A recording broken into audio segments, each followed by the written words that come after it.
Dan saya sangat yakin kita sudah tahu bahwa rencana Tuhan dalam kehidupan kita semuanya pasti yang baik-baik. Itu pasti. Kita lihat dulu di dalam Yeremia pasal 29. Ini surat Nabi Yeremia yang dikirim kepada tua-tua di antara orang-orang buangan, ya, kepada tua-tua, kepada imam-imam, kepada nabi-nabi, ya, kepada seluruh rakyat yang telah diangkut ke dalam pembuangan di Babel pada waktu itu. Itu bisa kita lihat di dalam Yeremia pasal 29 ayat yang pertama. Saya akan bacakan.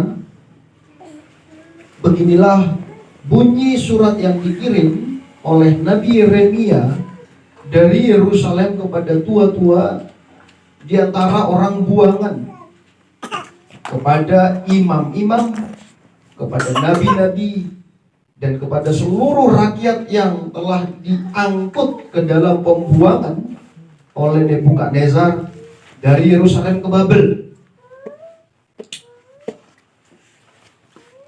Suku Yehuda tepatnya mereka dibuang atau dibawa oleh Raja Nebukadnezar. Tentu ini adalah atas seizin Tuhan juga. Kalau kita belajar sejarah, ketika Israel Utara dan juga Israel Selatan itu pecah, ya. Dan suku Yehuda itu dibawa ke Babel, yang sekarang ini ya itu disebut dengan suku Asyur. Menjadi ada percampuran di sana, ya, ataupun orang-orang Samaria, ya, percampuran antara orang-orang Yahudi dengan Asyur, ya.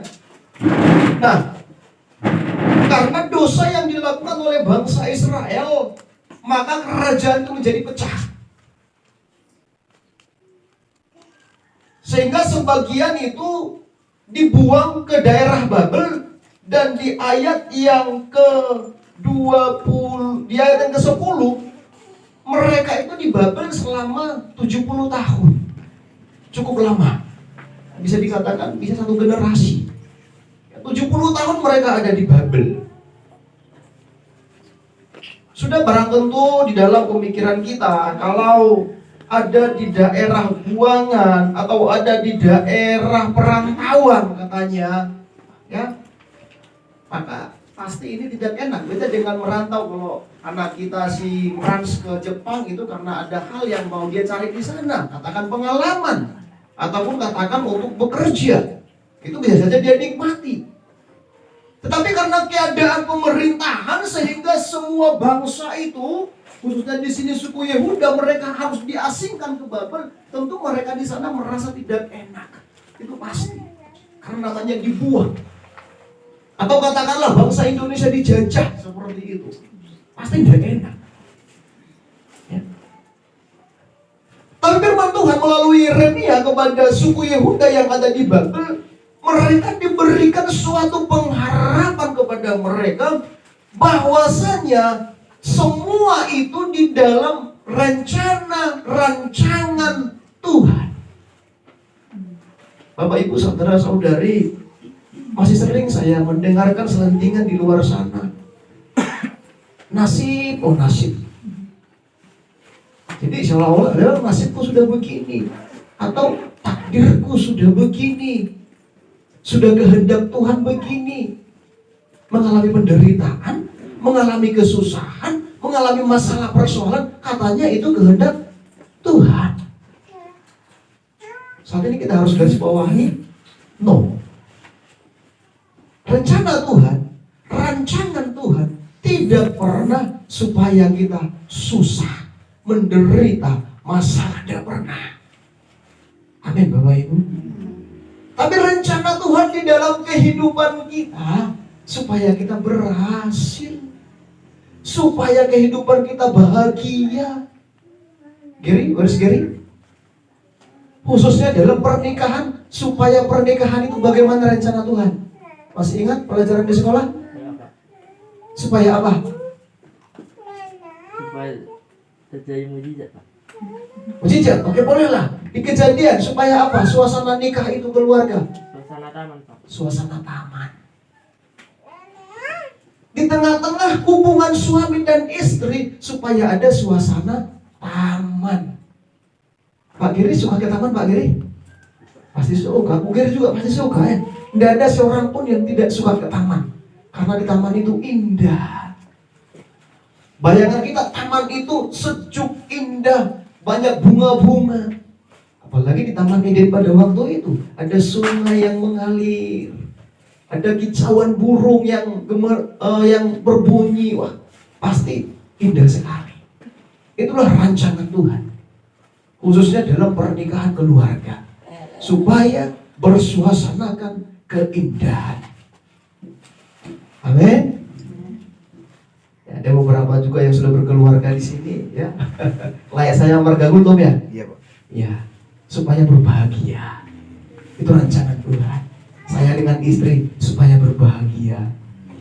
Anak-anak dibawa ke taman, wah berbahagia, senang pasti. Ya, Billy, kalau dibawa mama ke taman senang? Pasti senang. Pengen ke taman? Pengen. Pasti senang. Ya. Yang kedua, apa lagi, Ger? Yohanes 2. Lupa. Ingat lagi nanti pelajarannya, ya. Supaya bersuasanakan anggur baru. Karena mujizat yang Tuhan ciptakan yang pertama itu adalah mujizat dalam pernikahan di Kana. Dirubahlah air itu menjadi anggur. Dirubahlah yang tawar yang tidak ada rasa itu menjadi manis. Bapak Ibu, nikah-nikah yang baru atau mungkin nikah-nikah yang sudah senior juga ya. Semakin senior pernikahan, seharusnya harus semakin manis. Bukan tawar. Kalau ada Yesus di sana. Kalau tidak ada Yesus dalam hubungan suami dan istri, maka inilah nikahnya. Ya sudahlah, hambar. Makin lama makin hambar. Semoga pernikahan saya dan juga istri, walaupun kadang-kadang seluruh karena banyak tugas, semakin lama semakin hambarnya ya, kata dia. Semoga jangan ya. Tapi harus semakin manis. Amin, istri saya. Ya, harus semakin manis. Semakin tua semakin romantis, semakin bahagia. Karena ini rencana Tuhan. Kita back kepada Yeremia yang tadi, ya. Mereka sudah ada di pembuangan dan mereka direncanakan oleh Tuhan. Dan jelas sekali kenapa mereka ada di Babel, bukan maksud Tuhan supaya mereka menderita, bukan. Tetapi supaya mereka melihat bahwa Tuhan itu setia. Bahwa mereka terus harus mengandalkan Tuhan. Nanti kita akan lihat di ayat yang ke-11. Seperti inilah rencana Tuhan. Ayat yang ke-11. Gary, please read it. Gary. Sebab aku ini mengetahui rancangan-rancangan apa yang ada padaku mengenai kamu. Ya, Tuhan mengetahui rancangan-rancangan apapun itu mengenai kita. Tetapi kita harus garis bawahi tanda petik, rancangan itu pasti kebaikan. Tuhan tidak pernah merancangkan hal yang buruk. Tuhan tidak pernah merancangkan supaya kita menderita, tidak pernah. No, itu bukan Tuhan. Tuhan yang kita sembah, Tuhan yang kita percaya, Tuhan yang diimani oleh Abraham, Ishak dan Yakub dan menjadi Tuhan kita saat ini dan selama-lamanya di dalam pribadi Yesus Kristus yang sangat baik itu. Tadi dikatakan dia sudah disalibkan gantikan kita karena kasihnya, rancangannya supaya kehidupan kita berbahagia, supaya masa depan kita itu mantap, penuh harapan. Itu rancangannya Tuhan. Apa itu, Gir? Lanjut. Demikianlah firman Tuhan. Ya, demikianlah firman Tuhan. Beginilah firman Tuhan. Wah, siapa yang berfirman, Ger? Tuhan. Tuhan. Tuhan yang tidak akan pernah gagal dalam rancangannya. Amin. Tuhan yang tidak akan pernah lalai. Tuhan yang berkuasa. Tuhan yang sanggup. Seperti apa rancangannya itu? yaitu rancangan damai sejahtera dan bukan rancangan kecelakaan. Rancangan damai sejahtera. Haleluya. Kita bersyukur. Kita beribadah kepada Tuhan yang merancangkan supaya damai dalam kehidupan kita. Kalau kita ke Mazmur nanti dikatakan orang yang berdamai. Ada apa di sana? Suami istri yang berdamai, ada apa di sana? Keluarga yang berdamai, ada apa di sana? Gereja yang berdamai, ada apa di sana? Tuhan bagaimana? Perintahkan berkatnya, diperintahkan loh Bapak Ibu. Kalau Tuhan sudah perintahkan berkatnya, diberkatilah keluarga Bapak Geri. Ada yang sanggup untuk menghalangi? Tidak ada. Diberkatilah masa depannya Belief. Ada yang sanggup menggagalkan? Tidak ada. Tuhan yang perintahkan. Diberkatilah nikahnya Ibu Iren. Amin. Tidak ada yang sanggup menggagalkan. Karena Tuhan memerintahkan. Tetapi dasarnya damai. Damai. Mari kita berjuang untuk selalu berdamai ini. Suami dengan istri berjuang untuk berdamai. Anak-anak dengan orang tua. Bahkan kami pelayan-pelayan dengan sidang jemaat harus terus berdamai. Supaya di sana ada berkat yang Tuhan perintahkan. Jangan dulu kita berbicara tentang berkat. Dompet kita yang banyak, rekening kita yang terus bertambah. Berkat damai sejahtera, berkat sukacita, senang hidupnya kita. Karena ukuran kesenangan tidak semata-mata dilihat dari jumlahnya rekening kita banyaknya. Tidak. Tapi adanya sukacita, adanya Yesus di hati. Sebagai Prince of Peace, Raja Damai. Itu yang membuat damai sejahtera. Supaya dikatakan di sini masa depan kita penuh dengan harapan. Bapak Ibu, seizin Tuhan, kita mengalami seperti di Babel, dibuang, rasanya dibuang, rasanya nggak diperhatikan. Kan gue nggak diperhatikan itu. Ya, rasanya menderita, ekonomi kok terus diproses ya macam-macam. Pelayanan juga diproses ya macam-macam ya. Pekerjaan diproses. Walaupun dalam semuanya ini yang mengalami proses. Tadi yang lagu sebelum firman tadi bagus ya. Di proses itu seperti bejana, bukan bejana sebenarnya. Bejana, sebelum bejana tanah liat dulu ya. Tanah liat dulu. Seorang penjunan atau katakanlah pengrajin tanah liat. Tanah liat ini akan diproses, akan diolah. Ya macam-macam akan dibakar. Seperti maunya sang pembuat bejana yang tadi, penjunan yang tadi. Kalau sudah jadi tapi menurut dia tidak cocok lagi, ya harus dipecahkan juga. Dipecahkan supaya dibentuk lagi. Di dalam proses ini supaya kita menghadapi tetap berjalan di dalam kehendak Tuhan, berjalan di dalam jalannya Tuhan.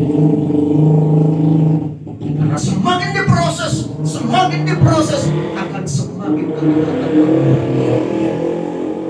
Emas itu semakin disepuh akan semakin murni. Kalau bisa emas itu berteriak sakit panas, dia akan teriak. Tetapi harus begitu supaya dia kelihatanlah emas murni. Bapak Ibu, firman Tuhan mengingatkan kita, walaupun seperti di Babel, di dalam pemrosesan. Ayat yang ke-12 Gary. Dan apabila kamu berseru dan datang untuk berdoa, Tetaplah kita berseru kepada Tuhan. Tetaplah kita datang kepada Tuhan.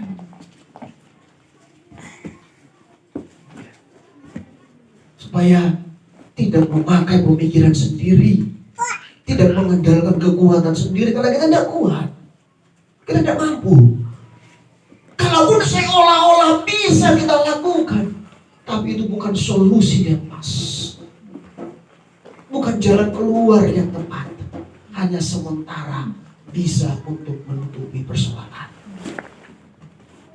Tapi kalau kita berseru kepada Tuhan, datang kepada Tuhan, terus kan? Kepadaku, maka aku akan mendengarkan kamu. Tuhan yang mendengar. Istri saya apa yang sedang diserukan saat ini kepada Tuhan? Tetap berseru. Tuhan dengar. Amin. Ya Tuhan dengar. Anak-anak muda, apa yang kalian serukan? Studi kalian serukan kepada Tuhan. Masa depan kalian serukan kepada Tuhan. Tuhan dengar. Yang kita yang bekerja dimanapun, berseru kepada Tuhan.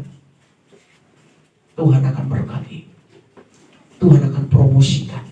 Selagi kita terus datang kepada Tuhan, berseru kepada Tuhan, Tuhan Maha mendengar. Dan ikuti prosesnya. Dengan demikian, firman Tuhan digenapi. Suku Yehuda, khususnya di bangsa Israel, pada tahun yang ke-70, setelah mereka 70 tahun di Babel, melalui Raja Artasasta, orang yang tidak percaya kepada Tuhan, orang Babel, tidak percaya kepada Tuhan yang disembah oleh Abraham, Ishak dan Yakub, tidak percaya mereka, tapi berkemurahan mengizinkan mereka pulang ke Yerusalem dari Babel. Diizinkan pulang, membangun kembali Yerusalem. Artinya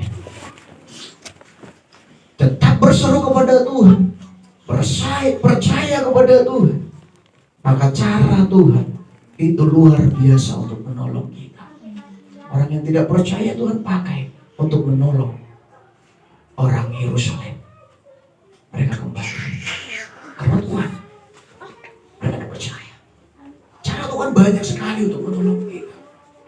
Saya melihat bagaimana juga Elia ditolong oleh Tuhan. Itu melalui binatang. Ya, burung gagak.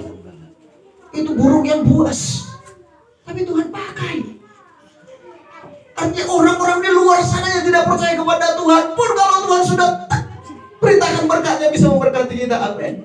Binatang juga bisa Tuhan pakai untuk menolong. Yunus, binatang Tuhan pakai untuk menolong. Betul? Melalui ikan besar, ditolong. Apa yang tidak sanggup Tuhan pakai untuk menolong kita, asalkan kita tetap berseru kepada Tuhan, asalkan kita terus percaya kepada Tuhan. Tidak ada yang tidak sanggup Tuhan lakukan. Yang kita mau bangun supaya kita terus berseru, dan memanggil namanya, percaya Dia tak pernah jauh darimu, percaya Dia tak jauh darimu. Yesus hanya sejauh doa. Senantiasa kita berdoa. Amin Bapak Ibu. Kita sudah tahu rancangan Tuhan dalam kehidupan kita. Mari kita baca bersama-sama Yeremia 29 ayat yang ke-11. Kita baca bersama-sama dalam hitungan yang ketiga. 1, 2, 3. Sebab aku ini mengetahui rancangan-rancangan apa yang ada padaku mengenai kamu. Demikianlah firman Tuhan, yaitu rancangan damai sejahtera dan bukan rancangan kecelakaan, untuk memberikan kepadamu hari depan yang penuh harapan. Amin. Diberkatilah kehidupan kita semuanya. Diberkatilah nikah rumah tangga kita. Diberkati studi, diberkati pekerjaan. Karena Tuhan yang berjanji rancangannya penuh harapan.